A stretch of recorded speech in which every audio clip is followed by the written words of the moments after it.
This presentation will be about the research fellowship program that we would like to conduct during next year from January to June.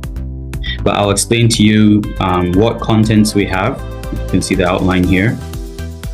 The objectives of the research fellowship program and the pre-course requirements, and the research fellowship program timeline and the benefits of the research fellowship program. So these are the objectives for the research fellowship program that will be starting in January. Members, by the end of this fellowship program, would have the ability to conduct research and publish research papers, discuss and critically appraise research papers. So this would be done with a journal club that will be starting, and have experience on giving presentations, and have the opportunity to co-author at least 2 or 3 by the end of the research program. Next. So the pre-course requirements, these are things that we require all interested applicants to do from October to December before we start the research fellowship program from January to June next year. So these are the requirements. Members will be required to have a professional email address. So this is very important. Most of us are using emails. Some of us might be using emails that we made when we were in high school, or with some funny names, but we would like all our applicants to be using professional emails as they start to advance in their careers in research. And then we would like everyone to take a professional picture to use on all professional platforms. We'll be introducing you the platforms that we would like you to join before very soon. So I'll turn off my camera so that maybe you can see. Okay, maybe we'll do that later. But we would like all applicants to have a professional picture taken of you from the stomach up to your face, so that you can use for consistency on all platforms.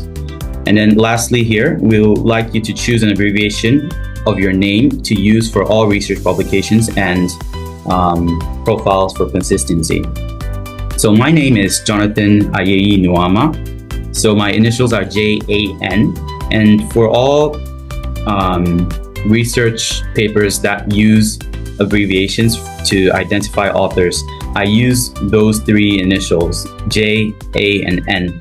So it's not like on some research papers I have JN, or others maybe JNA, but I use JAN for all research papers. So I'd like everyone to also follow that. Next, on the pre-course requirements. So members will be required to create a profile on the following platforms. So firstly, ORCID. So ORCID is a site that helps researchers identify you as a researcher, and also all your research publications.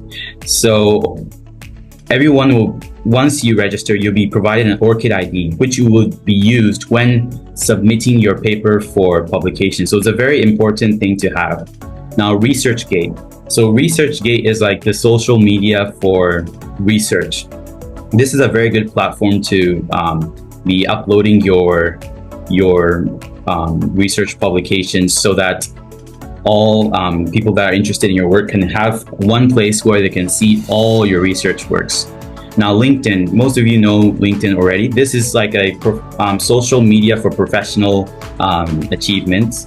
This is a very good platform to use for any professional achievement you have. Maybe you've completed a course and you like to share that with everyone. You want to share your certificate. It's like, this is good because it's like a visual CV that you have that everyone can see. And this also helps you get jobs, network, get other job opportunities as well. So it's a very good thing that you must have. And Google Scholar. Now, Google Scholar is where it's a database where a lot of research papers are uploaded. And you cannot make a profile unless you already have publications. So this is an optional requirement that we would is an optional requirement for before joining the research fellowship program. Now, lastly on this slide, you must complete the Research Academy course by Elsevier. This is a free course that takes you through the basics of research. So that is writing a proposal, funding, writing your manuscript, and publishing your papers, and also reviewing other people's papers. So this can take from 1 to 2 months if you take a few hours every day to do it. But we hope all applicants will be done by the end of December, so that we would start accepting interested applicants to the fellowship program. Lastly,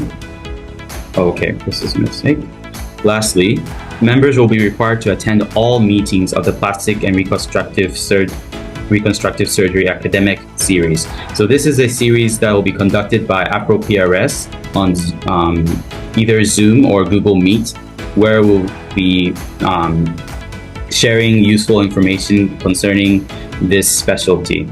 So this is a mandatory thing for all interested applicants to join, and you must join all these meetings.